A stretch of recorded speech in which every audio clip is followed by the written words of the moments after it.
হযরত লোকমান বলেন, আল্লাহ তাআলা যদি আমাকে নিজের থেকে নবুয়ত দিতেন, এই দায়িত্ব পালনের যথাযথ ব্যবস্থাপনা তিনি গ্রহণ করতেন। আর যদি আমি নবুয়তের দায়িত্ব চেয়ে নিতাম, তাহলে এই দায়িত্ব পালনে যদি ত্রুটি বিচ্যুতি হয়ে যাইত, তাহলে আল্লাহ তাআলার সামনে জবাবদিহিতার কাঠগড়ায় দাঁড়ানো লাগতো। এই জন্য নবুয়ত গ্রহণ না করে আমি হিকমতকে গ্রহণ করেছি। বলে হিকমত, এই প্রজ্ঞা হযরত লোকমানের মধ্যে ছিল। বলে হিকমত কাকে বলে? অনেক শব্দের সমন্বয় বলে। অহেতুক কথাবার্তা থেকে বিরত থাকা, স্বল্পে তুষ্ট থাকা, স্বপ্নের তাবির জানা, অহেতুক মজলিস থেকে বিরত থাকা, এই ধরনের বেশ কিছু ভালো গুণের সমন্বয় হলো হিকমত। হযরত লোকমান একজন প্রজ্ঞাবান ব্যক্তি ছিলেন। শুধু তাই না, তার কাজ কর্ম কথাবার্তার মধ্যে প্রতিনিয়ত প্রজ্ঞার ছোঁয়া পাওয়া যাইত। অনেক মানুষ আছে শিক্ষিত, অনেক উচ্চ ডিগ্রিধারী, কিন্তু ওর কাজ কর্ম কথাবার্তায় মনে হয় ওর চাইতে জালেম আর কেউ নাই। আছে না এরকম? সে নামে শিক্ষিত, কিন্তু শিক্ষার প্রভাব তার মধ্যে নাই। হযরত লোকমান প্রজ্ঞাবান ব্যক্তি ছিলেন। তার কথায় যেমন প্রজ্ঞা ছিল, বলে কাজে কর্মেও তেমন প্রজ্ঞা ছিল। হযরত লোকমান হঠাৎ করেই এইরকম প্রসিদ্ধি অর্জন করেন নাই। বলে জীবনের প্রারম্ভে হযরত লোকমান ছাগলের রাখাল ছিলেন। জঙ্গলে জঙ্গলে ছাগল চরাইতেন। হযরত লোকমানের মনিব একদিন এসে লোকমানকে বলে, লোকমান, আমার জন্য একটা ছাগল জবাই করে আনো। বলে ছাগল জবাই করবার পর ছাগলের সবচাইতে উৎকৃষ্ট মাংস আমার সামনে হাজির করবা, উৎকৃষ্ট অংশ আমার সামনে হাজির করবা। হযরত লোকমান একটা ছাগল জবাই করলেন। জবাই করবার পর এই জিহ্বা আর এই গুদ্দা কলিজা, এই দুইটা অংশ নিয়ে মনিবের সামনে হাজির। একটা হলো হৃৎপিণ্ড আর একটা হলো জিহ্বা। সোজা কথায় একটা হলো অন্তর আর একটা হলো জিহ্বা। এই দুইটা অংশ এনে মনিবের সামনে হাজির করলেন। বলে, মনিব, এই দুইটা অংশ হলো সর্বোৎকৃষ্ট অংশ। এইবার মনিব আবার বলে, লোকমান, আর একটা ছাগল আমার জন্য জবাই করবা। এইবার ছাগলের সবচাইতে নিকৃষ্ট অংশ হাজির করবা। হযরত লোকমান আবার একটা ছাগল জবাই করলেন। জবাই করবার পর আবার ওই কলিজা অথবা অন্তর বা হৃৎপিণ্ড আর জিহ্বা, এই দুই অংশ মনিবের সামনে হাজির করলেন। মনিব এবার হযরত লোকমানকে বলে, লোকমান, তুমি কি আমার সাথে মজা করো নাকি? সর্বোৎকৃষ্ট অংশ আনতে বললাম, এই দুইটা অংশ। সবচাইতে নিকৃষ্ট অংশ আনতে বললাম, এই দুইটাই আনলা। কারণটা কি? তুমি কি আমার সাথে মজা করো নাকি? হযরত লোকমান মালিকের প্রশ্নের জবাবে বলে, মালিক, যার অন্তর আর জবান ভালো হয়ে যায় সে সবচাইতে উৎকৃষ্ট হয়ে যায়, আর যার অন্তর আর জবান খারাপ হয়ে যায় সে সবচাইতে নিকৃষ্ট হয়ে যায়। আল্লাহুম্মা সাল্লি আলা মুহাম্মাদিন ওয়া আলা আলি মুহাম্মাদ কামা সাল্লাইতা আলা ইব্রাহিম ওয়া আলা আলি ইব্রাহিম ইন্নাকা হামিদুম মাজিদ। আল্লাহুম্মা বারিক আলা মুহাম্মাদিন ওয়া আলা আলি মুহাম্মাদ কামা বারাকতা আলা ইব্রাহিম ওয়া আলা আলি ইব্রাহিম ইন্নাকা হামিদুম মাজিদ। আল্লাহর মহব্বতে আমরা জবান খুলে একটু জিকির করি, লা ইলাহা ইল্লাল্লাহ।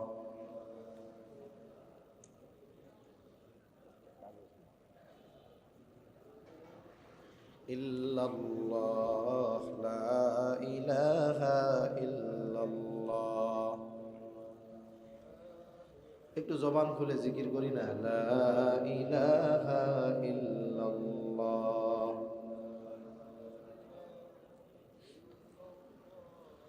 লা ইলাহা ইল্লাল্লাহ মুহাম্মাদুর রাসূলুল্লাহ। সাল্লাল্লাহু আলাইহি ওয়াসাল্লাম।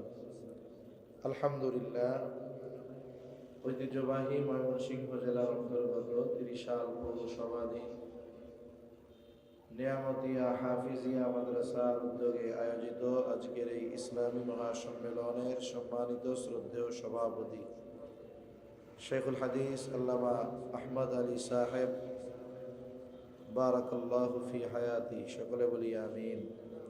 সহ সভাপতি মণ্ডলী সহ আমন্ত্রিত শ্রদ্ধেয় উলামায়ে কেরাম, সামনে উপস্থিত মুরব্বিয়ানে কেরাম, সমবয়সী যুবক বন্ধু, স্নেহের ছোট ভাই, মাইকের আওয়াজ যত দূরে যায় নিজ নিজ স্থানে অবস্থানরতা সম্মানিতা শ্রদ্ধেয়া মা ও বোন, আল্লাহ রব্বুল আলামিনের দরবারে অগণিত শুকর যে মহান মালিক আমাদের হায়াতে বরকত দিয়ে সুস্থ রেখে তার মহান হুকুম এশার নামাজ আদায়ের পরে হাদিসের ভাষায় এ জান্নাতের বাগানে আসার বসার কিছু দিনই কথা বলবার এবং শ্রবণ করবার তৌফিক যে মহান মনিব দান করেছেন, সে মহান মনিবকে খুশি করার জন্য মহাব্বতের সাথে জবান খুলে অন্তর থেকে আমরা একবার কালিমাতুশ শুকর পাঠ করি, আলহামদুলিল্লাহ। অগণিত দুরুদ ও সালাম সাইয়্যিদুল আম্বিয়া, আশরাফুল আম্বিয়া, খাতামুল আম্বিয়া, ইমামুল মুরসালিন, রহমাতুল লিল আলামিন, মুহাম্মাদুর রাসূলুল্লাহ সাল্লাল্লাহু আলাইহি ওয়াসাল্লামের উপর। যদিও এটা রাস্তা, কিন্তু এখন এই দ্বীনি মাহফিলের কারণে হাদিসের ভাষায় এটা জান্নাতের বাগান। আগে যদি কেউ সারাদিন এই মাহফিল ছাড়া রাস্তায় বসে থাকতো, এতে তার সওয়াবও হইতো না, গুনাহ মাফও হইতো না, ঠিক কিনা বলেন? কিন্তু এখন এই দ্বীনি মজলিসের কারণে এই জায়গার দাম এত হয়ে গেছে, একজন ইমানদার সে আমলের নিয়তে হোক বা না হোক, এমনিই সময় আছে এই মাহফিলে মজলিসে এসে বসেছে।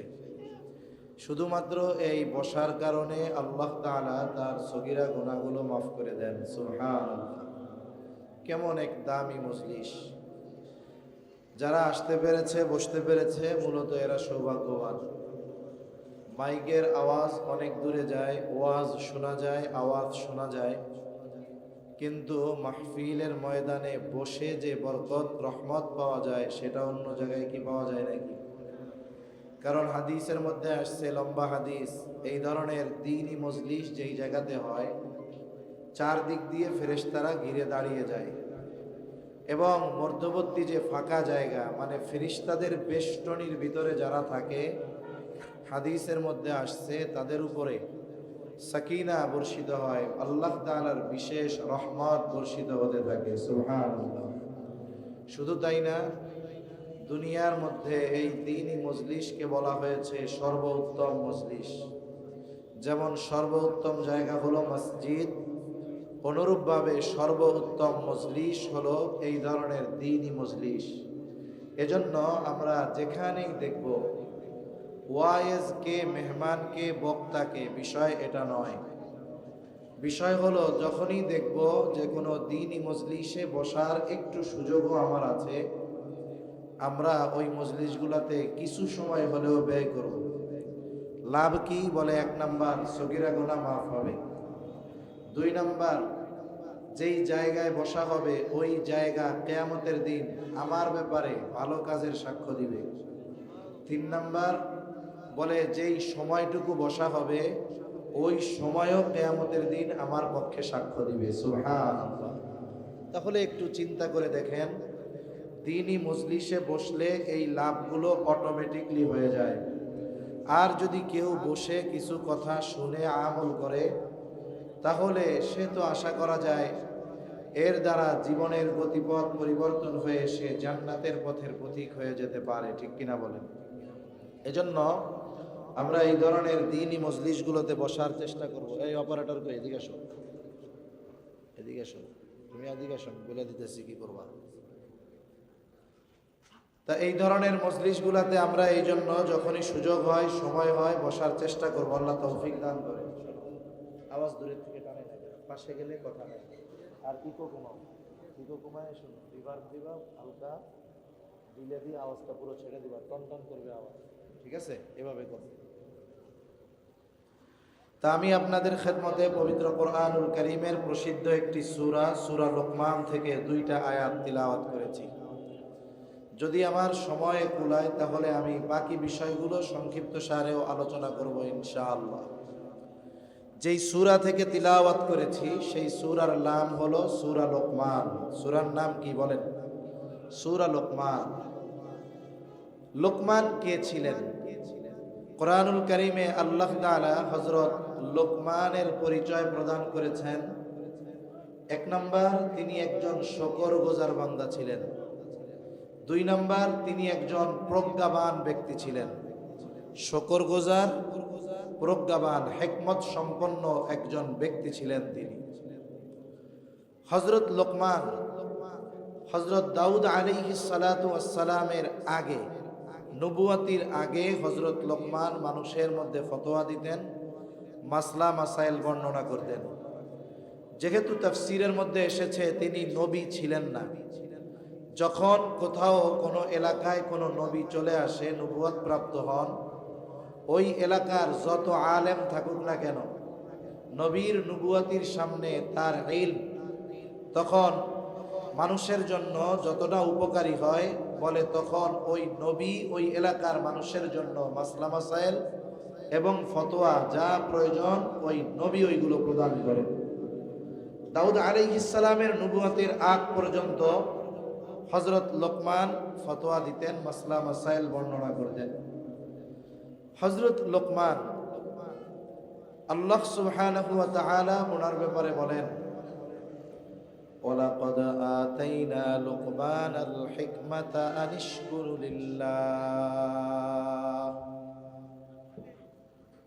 আল্লাহ রাব্বুল আলামিন বলেন, ওয়ালাকাদ আতাইনা লুকমানাল হিকমা, আমি লোকমানকে হিকমত তথা প্রজ্ঞা প্রদান করেছি।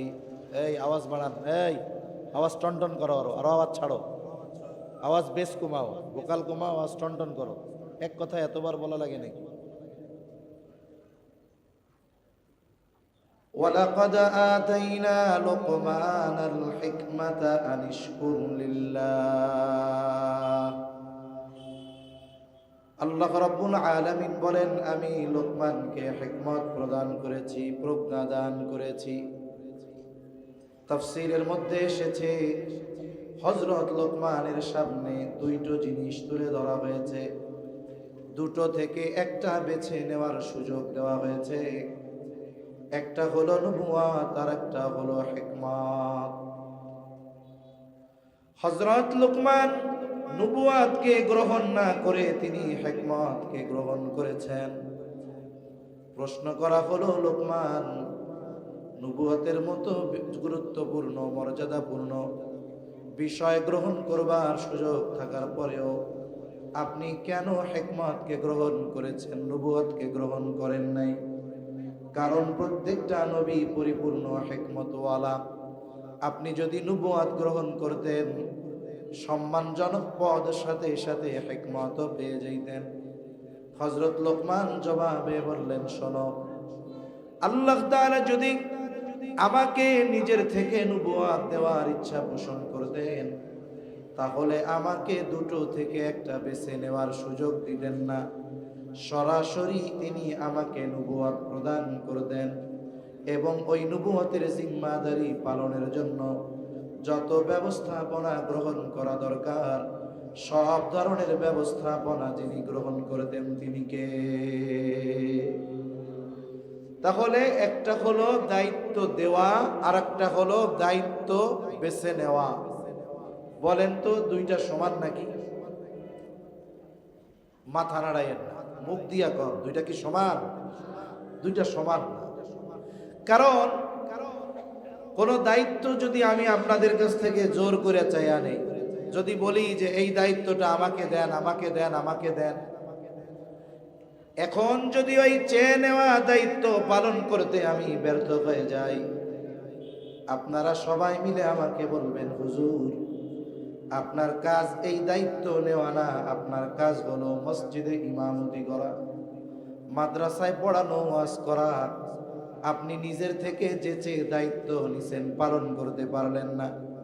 তার মানে দায়িত্ব চেয়ে নেওয়ার পর যদি দায়িত্ব পালনে কেউ ব্যর্থ হয় তাকে তিরস্কার করা হয়, বেশি কথা বলা হয়।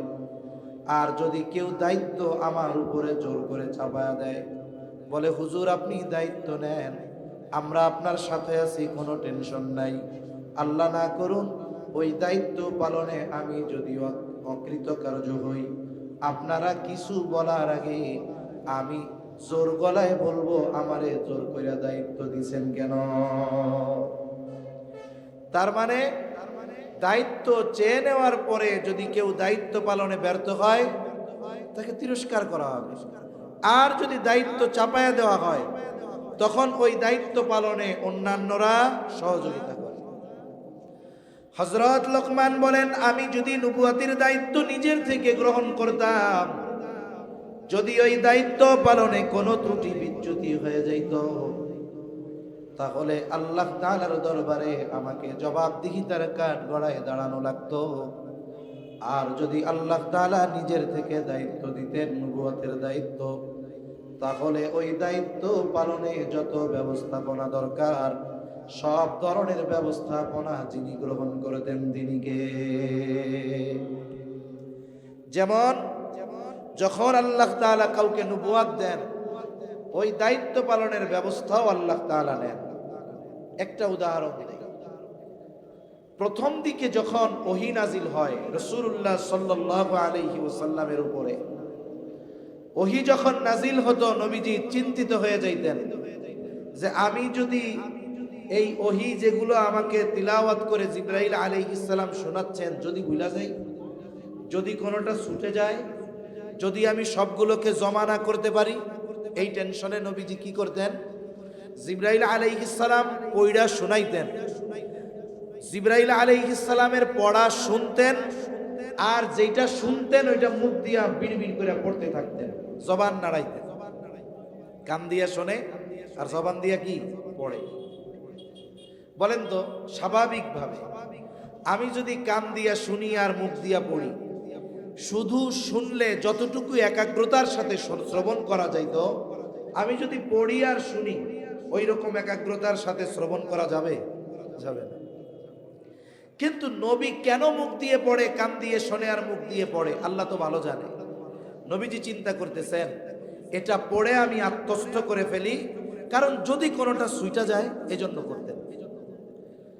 এই অবস্থা আল্লাহ তাআলা জানেন।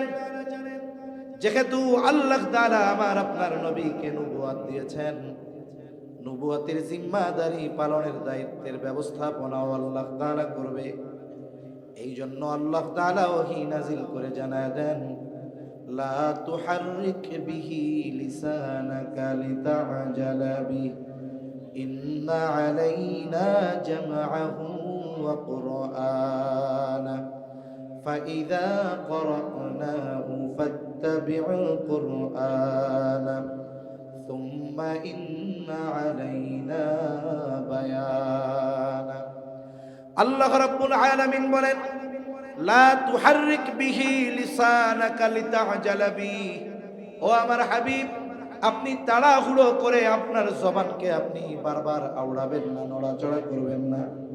কেমন যেন আল্লাহ তাআলা বলে, হাবিব আমার আপনি কি মনে করতেছেন আপনি না পড়লে কোরআন হারায়া যাবে, আপনি না পড়লে কোনো কিছু আপনার থেকে ছুটে যাবে? আল্লাহ তাআলা বলেন, হাবিব চিন্তার কোনো বারণ নাই, শুইনা নেন, ইন্না আলাইনা জামআহু ওয়া কুরআনা, আপনার পড়ার প্রয়োজন নাই, আপনি খেয়াল দিয়ে শুনবেন। কেন? বলে এই কোরআন একত্রিত করা, শুধু তাই না, এই কোরআন আপনাকে পড়া দেওয়ার দায়িত্ব আমি আল্লাহ। আপনি মনে করতেছেন যে জিবরাইলের সাথে সাথে যদি না পড়েন পড়া ঠিক হবে না, এটারও চিন্তা নাই, পড়ায়া দিব আমি।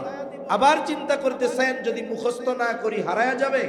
আরে না না, এগুলো জমা করার দায়িত্ব আমার, এটা পড়িয়ে দেওয়ার দায়িত্ব আমার। সুবহানাল্লাহ। এখন আপনি কি করবেন? আল্লাহ তাআলা বলেন, ফাইযা ক্বরা'নাহু ফাত্তাবি' কুরআনা, ফাইযা ক্বরা'নাহু, যখন আমি আপনারে এটা তিলাওয়াত করে শোনাই, তার মানে আমার পক্ষ থেকে যখন জিবরাইল আলাইহিস সালাম আপনাকে এই কোরআন তিলাওয়াত করে শোনায়, ফাত্তাবিউ কুরআনা, আপনি তার এই তিলাওয়াতের অনুসরণ করেন। তার মানে তার তিলাওয়াতটা আপনি খেয়াল দিয়ে শুনতে থাকেন। ও আমার হাবিব, আপনার টেনশনের কোনো কারণ নাই। সুম্মা ইন্না আলাইনা বায়ানা, এই কোরআন শুধু জমা করব তা নয়, কোরআন শুধু পড়ায়া দিব তা নয়, বলে এই কোরআনের ব্যাখ্যা শিক্ষা দেওয়ার দায়িত্ব আমি আল্লাহ।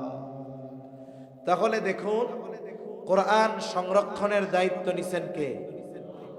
এজন্যই তো ১৫০০ বছর পার হয়ে গেছে, আজ পর্যন্ত কোরআনের শব্দ তো বহুদূর, কোরআনের বাক্য বহুদূর, কোরআনের একটা নুক্তার পরিবর্তন কেউ করতে পারে নাই, কিয়ামত পর্যন্ত পারবেও। আল্লাহ তাআলা শুধু শব্দ আর অর্থ হেফাজতের দায়িত্ব নিয়েছেন তা নয়, বরং আল্লাহ তাআলা বলেন সুম্মা ইন্না আলাইনা বায়ানা, ব্যাখ্যা হেফাজতের দায়িত্ব আল্লাহ তাআলা নিয়েছেন।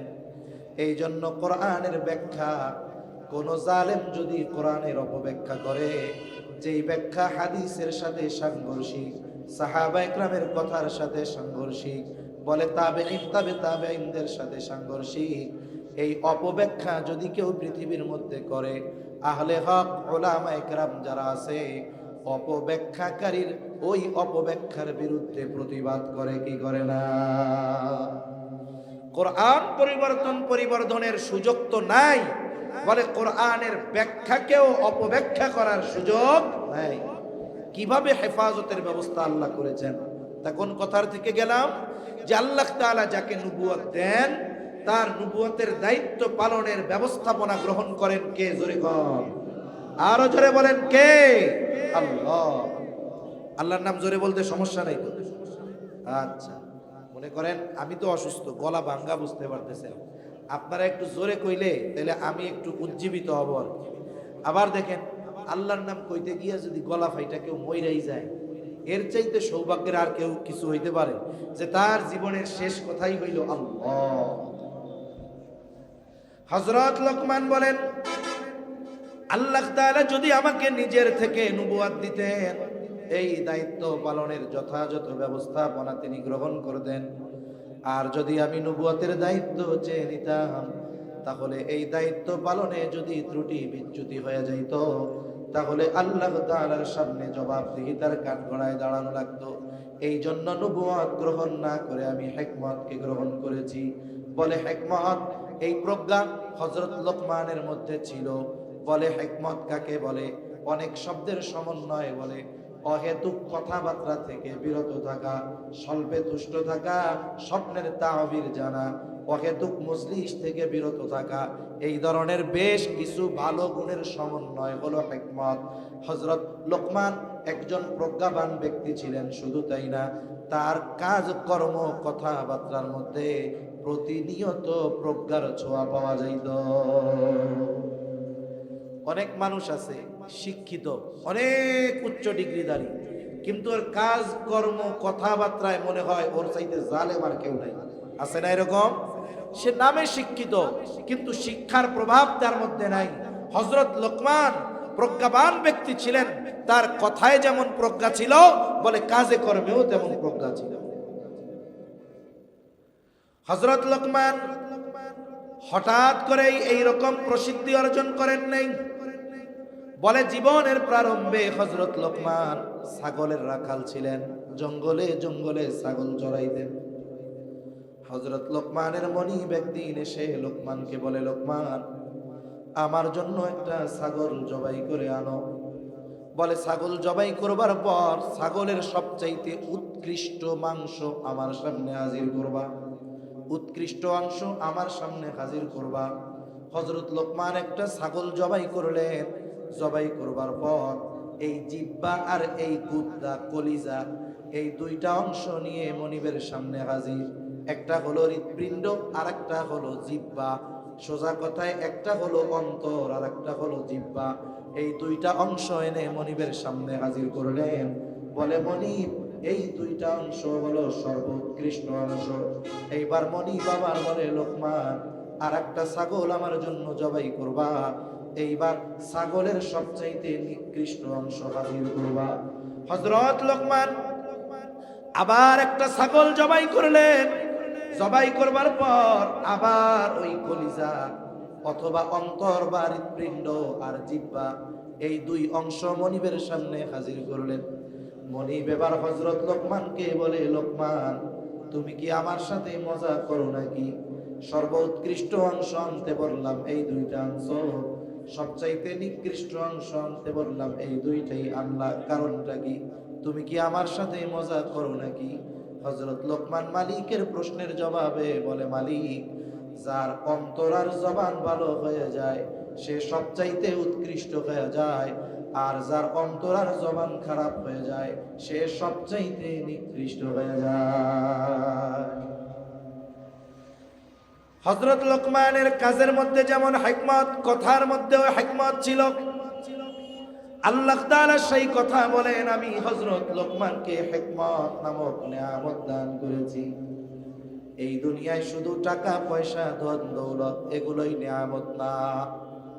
আমরা মনে করি টাকাই মনে হয় নিয়ামত, সম্পত্তি মনে হয় নিয়ামত, ধন দৌলত মনে হয় নিয়ামত, উঁচু পদ পদবী মনে হয় নিয়ামত।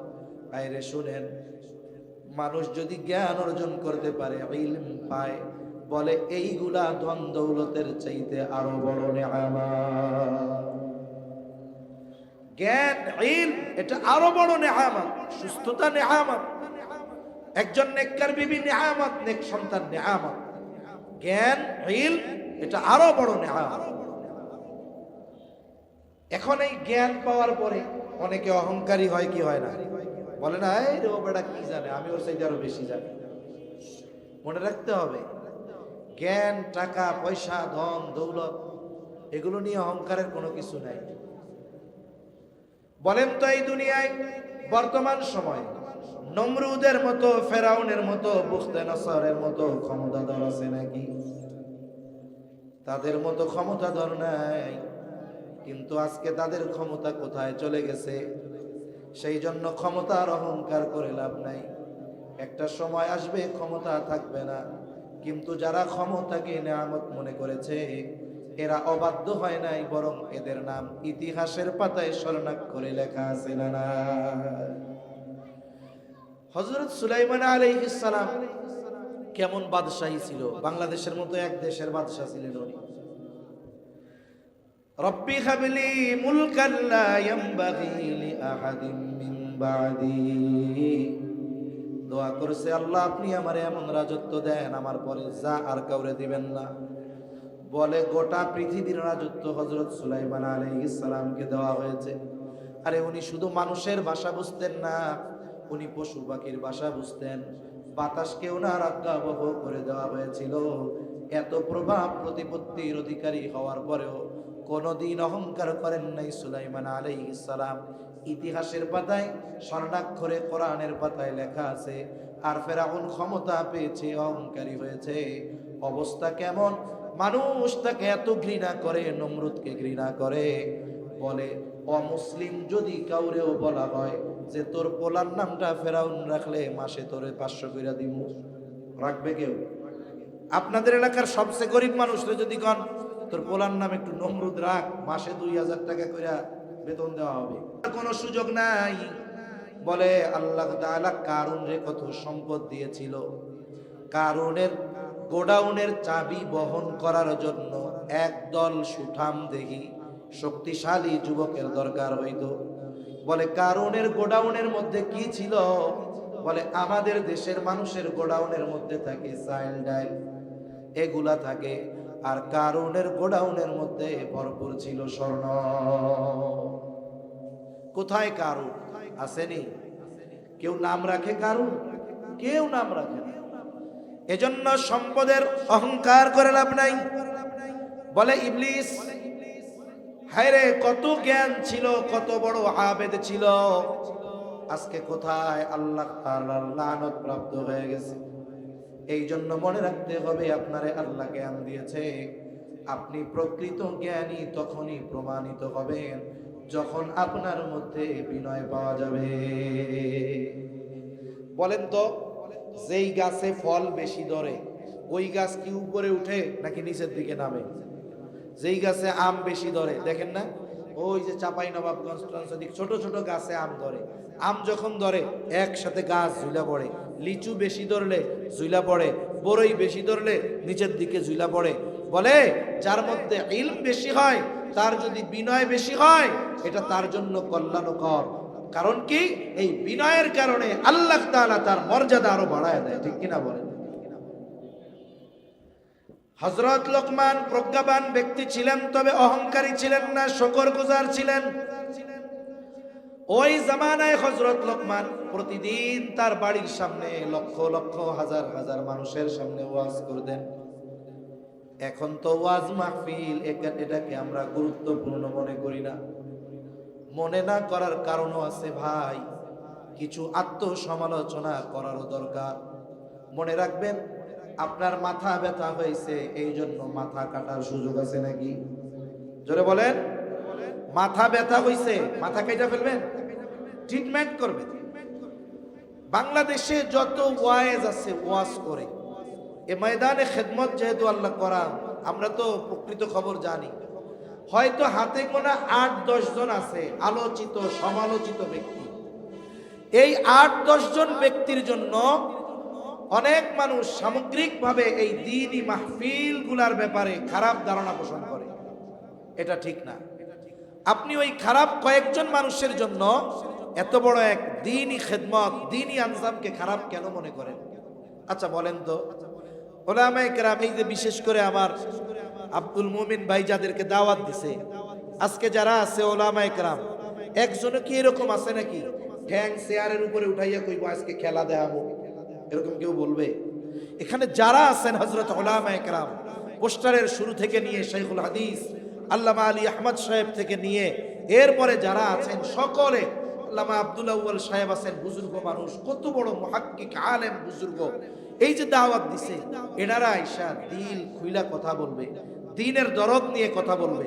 কিন্তু দেখা যাবে ২-১ জন, ২-৪, ৮-১০ জন মানুষের জন্য আমরা এই ওয়াজ মাহফিল নামক নেয়ামতটাকে অনেক সময় বিরূপ প্রতিক্রিয়া করি। ধর ওয়াজ মাহফিলে যে লাভ হইব, এটা ঠিক না ভাই, এটা ঠিক না। এটাকে নেয়ামত মনে করা দরকার। ঠিক কিনা বলেন?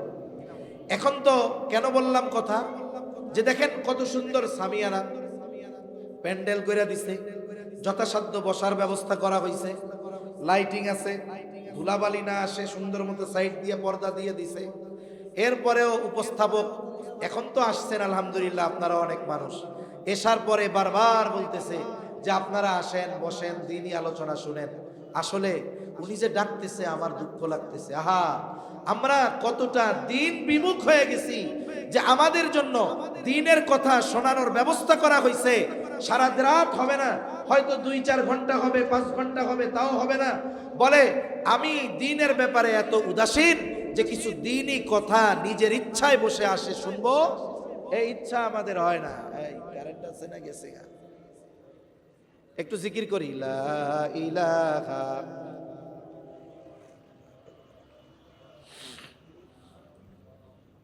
কারেন্ট তো মনে হয় আছে, এদের লাইন ছুটে গেছে না। লা ইলাহা ইল্লাল্লাহ, লা ইলাহা ইল্লাল্লাহ মুহাম্মাদুর রাসূলুল্লাহ। তাহলে এতবার ডাকতেছে আমার কল্যাণের জন্য, আমারে ডাকতেছে যে ভাই আসেন দ্বীনি মজলিসে বসেন। বসলে উনি ডাকতেছে, লাভ তো ওনার না, যে আসবে লাভ মূলত তার। ঠিক কিনা বলেন? এখন তো আয়োজন করে আমাদেরকে দ্বীনি মজলিসে বসানো যায় না, কিন্তু হযরত লোকমান তার বাড়িতে ওয়াজ করতেন। প্রতিদিন পৃথিবীর বিভিন্ন প্রান্ত থেকে হাজার হাজার মানুষ হযরত লোকমানের ওয়াজ শোনার জন্য আসতো। এইরকম একদিন মজলিসের মধ্যে উনি বয়ান করবেন, হঠাৎ একজন লোক মধ্য থেকে দাঁড়ায় গেছে, বলে লোকমান, আপনার ওয়াজ শুরু করবার পূর্বে আপনার কাছে আমার একটা বিষয় জানার আছে, যে আপনি কি ওই লোকমান নাকি যেই লোকমান এক সময় আমার সাথে বাগানে বাগানে ছাগল চড়াইতো? কথাটা একটু খেয়াল দিয়ে শুনতে হবে। শিক্ষণীয় বিষয়টা কি এটা আমার হৃদয়ে ধারণ করতে হবে। হাজার হাজার মানুষের সামনে কি বলতেছে, আপনি কি ওই লোকমান যে আমার সাথে ছাগল চড়াইতো? তখন পৃথিবীর বুকে অন্যতম সেলিব্রিটি হলো হযরত লোকমান। আচ্ছা বলেন তো, এই সমাজে কিছু মানুষ এমন আছে যে 20 বছর আগে ওর পায়ে দেওয়ার জুতা ছিল না, জুতা কেনার টাকা ছিল না, আজকে 20 বছর পরে সে কোটি কোটি টাকার মালিক, অনেক বড় শিল্পপতি। এখন বন্ধুদের সাথে বসে আছে। শিল্পপতির বন্ধু তো আর ফকিন্নিরা হবে না, ওই সব কোটিপতিদের মজলিসে বসা। হঠাৎ করে যদি একজন লোক গ্রাম থেকে যাইয়া বন্ধুদের সামনে তারে বলে, ও মিয়া, আজ থেকে 20 বছর আগে তুমি খাওয়ান পাইতা না, তোমার বাপ খাওয়ান পাইতো না, আজকে তোমার কত টাকা। এই কথা বলার পরে মানুষের মধ্যে দুই ধরনের প্রতিক্রিয়া হবে। এক নাম্বার, ওর এই যে সম্পদ, এর অহংকারে ও কি বলবে, এই মিয়া রাখেন, কোত্থেকে কারে কি বলেন, আমার পূর্বপুরুষ 14 পুরুষ ধরিয়া কোটি কোটি টাকার মালিক। তার মানে সে তার অতীতকে অস্বীকার করে। মনে রাখবেন, যেই সমস্ত মানুষ নাশকরগুজার, এরা তাদের বাস্তব অতীতকে অস্বীকার করে, বর্তমানকে প্রাধান্য দেয়, অতীতকে সে অস্বীকার করে। আবার আরেক দল মানুষ কেমন আছে, বলে সে 20 বছর আগে তার কিছুই ছিল না। এখন আপনি তারে মনে করাই দিলেন, ভাই 20 বছর আগে তুমি খাইতে পাইতা না। সে অহংকার করবে না, সে বলবে আলহামদুলিল্লাহ, আজকে থেকে 20 বছর আগে আমি এক বেলা পেট ভরে খাইতে পারতাম না, আলহামদুলিল্লাহ আজকে আল্লাহ তাআলা আমার মাধ্যমে শত শত পরিবারের মুখে আহার উঠানোর ব্যবস্থা করাই দিছে, আলহামদুলিল্লাহ, আল্লাহ পাকের শুকর, এক সময় আমার কিছুই ছিল না, সব দয়া করে আমারে আল্লাহ দিছে। তার মানে বুঝবেন, এই যে অতীতকে অস্বীকার করে নাই, এই ব্যক্তি নিঃসন্দেহে শুকরগুজার বান্দা। ঠিক কিনা বলেন? হযরত লোকমানের ব্যাপারে আল্লাহ তাআলা বলেন, ওয়ালাকাদ আতাইনা লুকমানাল হিকমাতা আনিশকুর লিল্লাহ, আমি লোকমানকে হিকমত প্রদান করেছি যাতে সে শুকরগুজার বান্দা হয়। বুজুর্গানে দিন বলেন, এই কথার দ্বারা আল্লাহ মূলত বোঝাতে চান, লোকমান শুধু একজন প্রজ্ঞাবান বিখ্যাত ব্যক্তি ছিল এমনটা নয়, বরং লোকমান আমার শুকরগুজার বান্দাদের মধ্যে একজন। ওই লোক যখন প্রশ্ন করেছে, লোকমান তুমি কি সেই লোকমান নাকি? হাজার মানুষের মধ্যে লোকমান তাকে ধমক দিয়ে বসায় দেয় নাই, বরং বলতেছে, হ্যাঁ আমি সেই লোকমান, আমি সেই লোকমান, আল্লাহ তাআলা দয়া করে আজকে আমাকে এই অবস্থানে এনেছে। একটু চিন্তা করে দেখেন, একটা মানুষ তার কষ্টের অতীতকে অস্বীকার করার দ্বারা অসম্মানিত হয় না, বরং অতীত অস্বীকার করার কারণে, শুকরগুজার বান্দা হওয়ার কারণে তার সম্মান আল্লাহ তাআলা আরো বাড়ায় দেয়। কোরআনুল কারীমের মধ্যে নবী রাসূলগণের আলোচনা আসছে 25 জনের, বাকি অল্প কয়েকজন বুজুর্গের আলোচনা আসছে। এর মধ্যে একজন হযরত লোকমান, তার সম্মান আল্লাহ কেমন দিছে, তার নামে একটা সূরা আল্লাহ নাজিল করছে, স্বয়ং কোরআনুল কারীমে আল্লাহ তাআলা তার প্রশংসা করেছে। সুবহান। এরপর পর আল্লাহ তাআলা আমাদেরকে বলেন, কোন বান্দা যদি নিয়ামত পাবার পর শুকরিয়া আদায় করে, এতে আল্লাহর কোনো লাভ নাই, বরং শুকরিয়া আমরা যদি আদায় করি লাভ আমাদের। এই জন্য যে কোনো ধরনের নিয়ামত যদি পাই, এটা জ্ঞানের নিয়ামত হতে পারে, সম্পদের নিয়ামত হতে পারে, ক্ষমতার নিয়ামত হতে পারে, নিয়ামতটা যেই ধরনের হোক না কেন, ওই নিয়ামতের বিপরীতে কৃতজ্ঞতা প্রকাশ করব কার? আল্লাহ তাআলা বলেন, ওয়া মান ইয়াশকুর ফাইন্নামা ইয়াশকুরু লিনাফসি, হায়রে যে শুকরিয়া আদায় করে সে সেটা নিজের জন্যই করে। আর ওয়া মান কাফারা ফাইন্নাল্লাহা গনিয়্যুন হামিদ, আর যারা কুফরি করে, নিয়ামতের শুকরিয়া আদায় করে না, তারা জেনে রাখুক আল্লাহ তাআলা বলেন অমুখাপেক্ষী এক মহান সত্তা, সপ্রশংসিত অমুখাপেক্ষী মহান সত্তা। কেউ যদি আল্লাহ তাআলার শুকরিয়া আদায় না করে, এতে আল্লাহর কোনো লস নাই, বরং কোন বান্দা যদি নিয়ামত পায়া শুকরিয়া আদায় না করে, বরং যে শুকরিয়া আদায় করে নাই ক্ষতিটা হয় তার। এজন্য আল্লাহ তাআলা কোরআনুল কারীমের এক জায়গায় বলেন, লাইন শাকারতুম লাযীদান্নাকুম ওয়া লাইন কাফারতুম ইন্না আযাবী লাশাদীদ। আল্লাহ তাআলা বলেন লাইন শাকারতুম লাযীদান্নাকুম, তোমরা যদি নেয়ামতের কৃতজ্ঞতা প্রকাশ করো আমি আল্লাহ নেয়ামতকে বাড়ায়া দিব। সুবহানাল্লাহ বলেন। ওয়ালাইন কাফারতুম, আর যদি নেয়ামতের কুফরি করো, বুজুর্গানে দিন বলেন এখানে কুফরি দ্বারা শুধু অস্বীকার করা না, বরং নেয়ামত পেয়ে যদি অহংকারী হয়ে যাও, নেয়ামতের অপব্যবহার যদি করো, তাফসীরের মধ্যে আসছে বলে প্রথমে তোমার কাছ থেকে নেয়ামতটাকে ছিনায়া নিব, তোমাকে নেয়ামত বঞ্চিত করব। আল্লাহ তাআলা এরপরে বলেন ইন্না আযাবি লাশাদীদ, নেয়ামতের নাশকরি যদি করো যাই না রাখো, আমার আযাব বড় শক্ত আযাব, কঠিন আযাব। তাহলে নেয়ামতের শুকরিয়া করলে লাভ কার? জোরে কর, আরো জোরে বলেন না কার? সেজন্য এই যে সুস্থ আছি রাখছেন কে? বলবো আলহামদুলিল্লাহ। সকাল সন্ধ্যা আল্লাহ তাআলার প্রশংসা করব, আল্লাহ তাআলার নিয়ামতের শুকরিয়া আদায় করব। এই যে 5 ওয়াক্ত নামাজের পরে কমপক্ষে 3 তাসবিহ পাঠ করার চেষ্টা করব।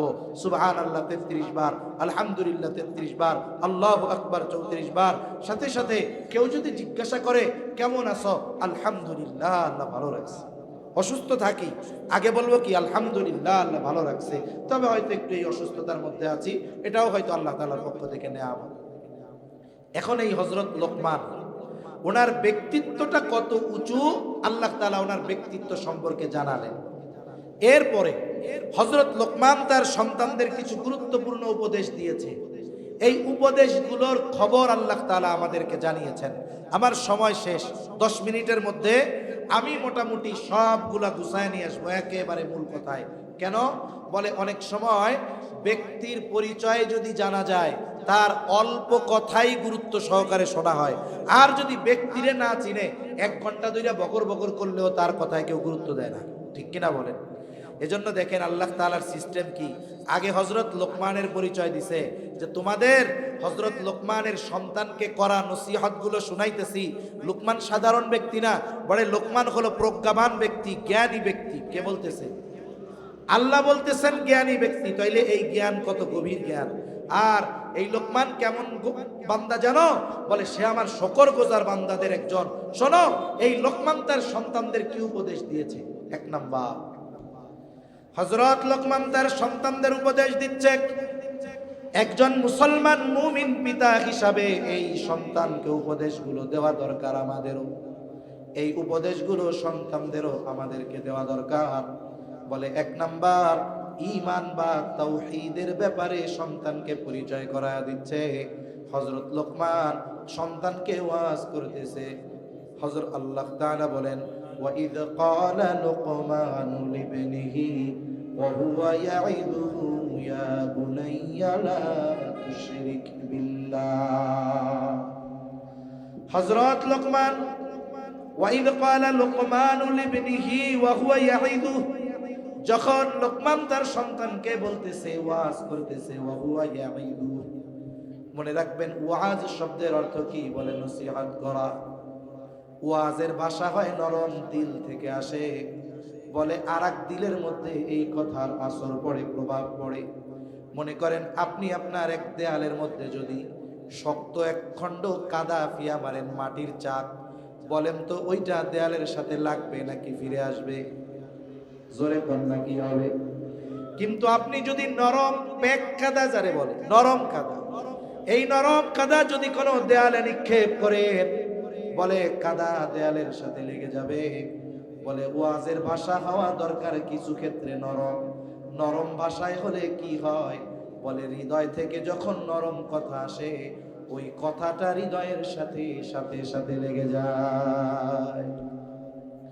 হযরত লোকমান তার সন্তানকে ওয়াজ করতেছে। ওয়াজ কি ওয়াজ? বলে ইয়া বুনাইয়া লা তুশরিক বিল্লাহ, হে আমার বৎস তুমি আল্লাহ তাআলার সাথে শিরিক কইরো না। সন্তানরে ডাক দিচ্ছে ইয়া বুনাইয়া, হে আমার সন্তান। অনেক সময় সন্তানদের আদর করে আমরা বলি ও আমার কলিজার টুকরা, ও আমার নয়নের মণি, ও আমার কলিজার টুকরা, বুকের মানিক। বলে আরবিতে কি কয়?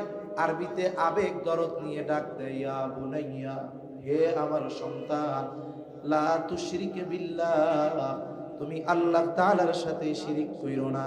তার মানে হযরত লোকমান সন্তানকে আদর দিয়ে, মহব্বত দিয়ে, সোহাগ দিয়ে, ভালোবাসা দিয়ে খুবই হৃদয় থেকে বলতেছে, ও আমার কলিজার সন্তান, তুমি আল্লাহ তাআলার সাথে শিরিক কইরো না। বলে কেন? ইন্নাশ শিরকা লাযুলমুন আযীম। শিরিক হলো মহা অন্যায়। কি অন্যায়? জোরে বলেন, আরো জোরে, কি অন্যায়? মহা অন্যায়। এখন অন্যায় কি আর মহা অন্যায় কি? জুলুম কি আর মহা জুলুম কি? জুলুম হলো সবল কর্তৃক দুর্বলের উপরে অবিচার করা। সবল কর্তৃক দুর্বলের উপরে যদি অবিচার করা হয়, এটা হলো জুলুম। এটা কি? জোরে বলেন, জুলুম। আর দুর্বল যদি সবলের উপরে অবিচার করে, তাইলে এটা হলো মহা জুলুম। ওটা কি জুলুম? মহা জুলুম। দেখেন আমরা কি দুর্বল, আল্লাহর শক্তির সাথে আমাদের দুর্বলতা কম্পেয়ার করার কোনো সুযোগ নেই, এত দুর্বলতা। অথচ আমরা কি করি? শিরকের মাধ্যমে কার উপরে অবিচার করি? জোরে বলেন, কার? কার হক নষ্ট করি? বলে সবল কর্তৃক দুর্বলের হক যদি নষ্ট হয়, করা হয়, এটা হলো জুলুম। আর যদি দুর্বল কর্তৃক সবলের হক নষ্ট করা হয়, এটা হলো মহা জুলুম। এজন্য যখন কেউ শিরিক করে আল্লাহর সাথে, বলে সে মহা জুলুমকারীদের অন্তর্ভুক্ত। ঠিক কিনা বলে? এজন্য খবরদার, আল্লাহ তাআলার সাথে আমরা কখনো শিরিক করব না। শিরিক মুক্ত ঈমান দরকার। এইখানে সন্তানকে তাওহীদ বা ঈমানের শিক্ষা দিচ্ছেন হযরত লোকমান। ও আমার বৎস, আল্লাহ তাআলার সাথে শিরিক করব না, কারণ ইন্নাশ শিরকা লাযুলমুন আযীম। শিরিক হলো মহা অন্যায়, মহা জুলুম। আর আল্লাহ তাআলা শিরিক করলে সবচাইতে বেশি বেজার হয়। আল্লাহ তাআলা বলেন, ইন্নাল্লাহা লা ইয়াগফিরু আন ইউশরাকা বিহি ওয়া ইয়াগফিরু মা দুনা যালিকা লিমান ইয়াশা। আল্লাহ তাআলা বলেন, ইন্নাল্লাহা লা ইয়াগফিরু আন ইউশরাকা বিহি, তার সাথে যদি কেউ শিরিক করে তাকে আল্লাহ মাফ করবে। বাকি যে অন্যায় আছে, আমল করে নাই, নামাজ পড়ে নাই, রোজা রাখে নাই, আল্লাহ চাইলে এগুলো মাফ করে দিতে পারে। শিরিক যদি করে, তাওবা যদি না করে, আল্লাহ তাহলে মাফ করবে না। তাফসীরের মধ্যে আসছে, বলে কিয়ামতের দিন এক ব্যক্তি আমল নামা হাতে পাবে, তার কোনো নেক আমল নাই, কিচ্ছু নাই। ও মনে করবে আজকে জাহান্নামে যাওয়া ছাড়া কোনো উপায় নাই। এই ব্যক্তিকে হঠাৎ আল্লাহ তাআলা বলবে, বান্দা যাও, তুমি জান্নাতে চলে যাও। লোকটা একটু অবাক হয়ে বলবে, কি ব্যাপার? আমার কোনো আমল নাই, সারা জীবনে গুনাহ ভরা, আমারে জান্নাতে যাইতে কয় কেন?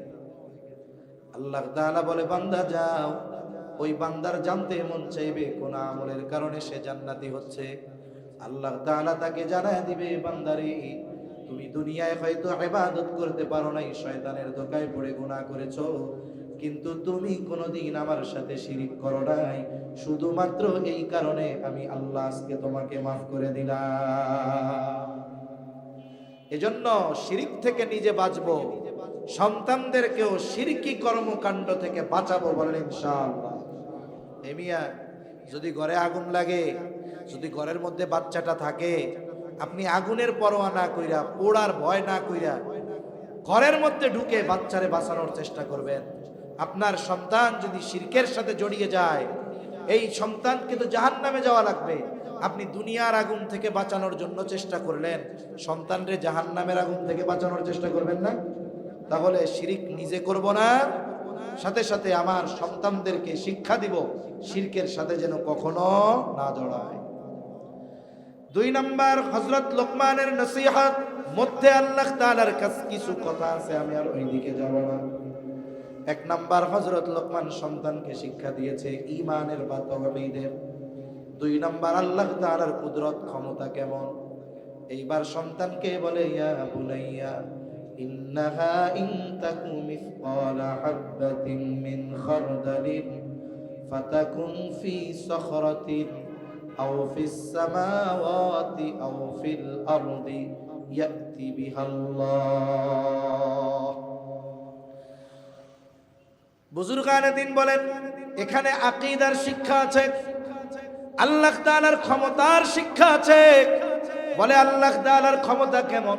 বলে আল্লাহ তাআলার প্রতি আমাদের বিশ্বাসটা কেমন হবে? বলে সন্তান রে, ও আমার বৎস, ইন্নাহা, হা দ্বারা উদ্দেশ্য হলো আমল। সেই আমলটা নেক আমল হতে পারে, বদ আমলও হতে পারে।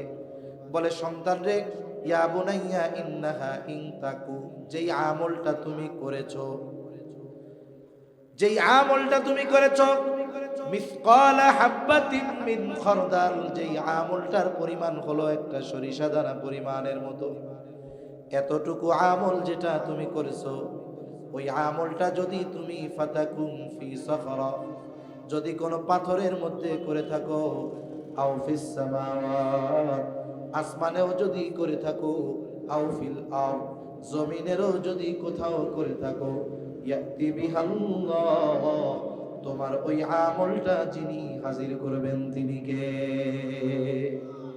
কিয়ামতের দিন আল্লাহ তাআলা কর্মকর্তা দুইজনেরই হাজির করবে।